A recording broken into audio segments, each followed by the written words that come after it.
akili hana. Unajua Jacob mwanangu Jacob bwana, kwa sababu anakani hawezi kumtoa mtu wa kike vile. Yaani mtu unakuta unaendekeza dini kuliko hata mapenzi. Mwanaume gani sasa? Kwanza hata kwenye Biblia wenyewe watu walikuwa wanapenda watu bwana. Mungu alivyomuumba Adam kamfanyia msaidizi, kamletea Eva mwanamke. Ibrahimu na uzee wake wote ule kapata mtoto. Na bado hapo Isaka yule alikuwa na mke wake, alikuwa na Rebeka. Sio Isaka tu, Yusufu mwenyewe alimkimbia mke wa Poti. Sasa wewe unaona kwa upande wa Jacob. Samsoni mwenyewe kazinguliwa nini? Samsoni kafa kwa ajili ya mapenzi, alimpenda Delila. Katoka nyumbani kwao, kaenda kule ugenini kwa Filisti kwa sababu ya mapenzi, kajali hisia zake. Hana akili Jacob mzito. Kwa sababu wewe Jacob ni mwanao na yule mimi ni mwanangu. Mimi siwezi nikakubali mwanangu hangaike kwa sababu ya mapenzi. Mpange mwanao. Kama vipi mwanangu? Mimi nitaoa, nitamaliza. Kweli asiyefunzwa na mamaye anafunzwa na ulimwengu. Mimi siwezi kukubali kumwangalia mwanangu anateseka kwa sababu Jacob huyu mwanao. Jacob, ngoja kwanza nikampate Jacob hawezi akakuchukua. Hamna bwana. Huenda kashalepishwa, lakini mimi Jacob ni mwanangu. Mimi naambia Jacob sio wa kumkataa mtoto wa kike. Anashindwa kazi. Yaani kama Mfalme Suleiman kawa na masuria 300. Bado alikuwa na haki zake 700 wale. Masuria 700 wake 300. Jacob unatuchanganya, unapata shida.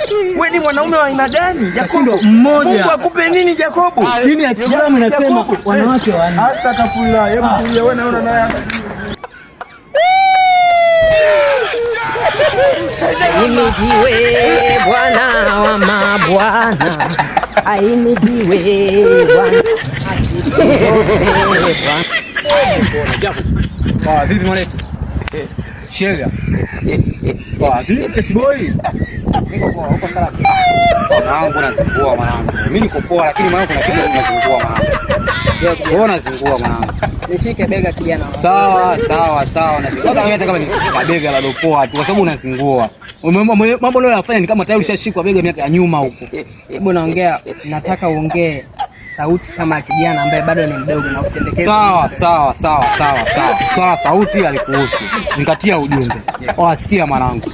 Wewe unajikuta mimi sio mwanangu. Sawa. Mtumishi. Haya mtumishi. Biblia yenyewe inasema, bibi harusi midomo yako yadondosha asali. Unaona? Lakini wewe unachokifanya sasa hutaki kulamba asali na dondosha na bibi harusi midomoni mwake. Ndio. Shida ni nini? Wewe kufundisha maneno nani?